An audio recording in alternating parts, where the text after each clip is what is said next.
Magandang umaga mga idol, ano? So dito tayo ngayon sa Caloocan. So meron tayo ditong pinuntahan na Rouser 180 kasi hindi na siya umaandar. Tsaka wala rin siyang ilaw sa dashboard. Ayan, so troubleshoot muna natin bago tayo magpalit ng parts kasi inaano ng baka daw CDI ganyan. Baka CDI daw yung bumigay kasi bago ng battery nito mga idol. Ayan, bago din yung fuse, pinalitan na ng fuse. So ayaw pa rin kasi wala talaga siyang dashboard. Ayan, susin natin. Ayan o. So wala siyang dashboard. Ngayon madali lang mag-check ng mga Rouser mga idol. So pag hindi na po start, una nyo i-check yung mga fuse. So ito pinalitan ng bagong fuse. Ngayon check natin yung fuse. So sa pag-check naman na gamit tayo ng multi-tester mga idol . So set natin siya sa 20 volts. So 20 volts is 12 volts. So pasok siya sa 12 volts. Yan. Ngayon ilagay natin yung tester sa ground. Lagay natin sa ground. Ayan, tapos ayan nakalagay yung tester sa ground. Yung pula lagay natin dito. So, pula din ng battery. Ayan, so meron siyang laman na 12.8. Okay. Ngayon tester natin tong fuse nya kung meron laman na kailangan yung laman nito mga idol 12 din para mapaandar ang motor or kaya masupplyan yung ignition switch. Ayan, susin natin.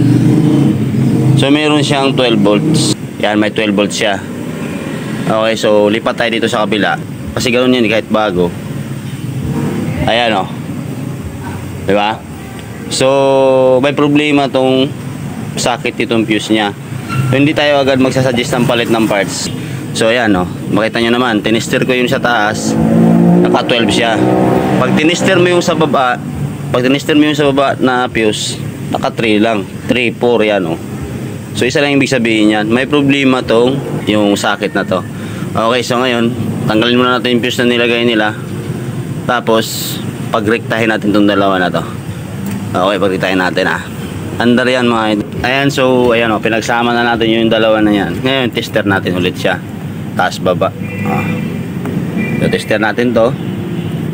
Ayun, meron siyang lumabas na 12.7. Ayan, dito din sa ilalim. Meron na siyang 12.7. Ngayon isusin natin yung motor. Susin natin diba? So ganoon lang pag troubleshoot mga idol para hindi tayo agad pagpapalit ng parts. So andar na to. Ayan na mga idol. Andar na yan. So ganoon lang naman. Ayan. Okay na to. Ayan, andar na. Isang push-start lang. So ilang linggo na rin niya tong hindi napapaandar kasi nga hindi hindi rin niya mabuksan yung walang dashboard ganyan.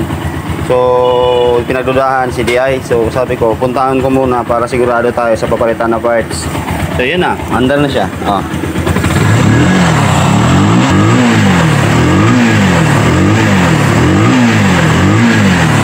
Okay, so yun lang mga idol. Maraming salamat.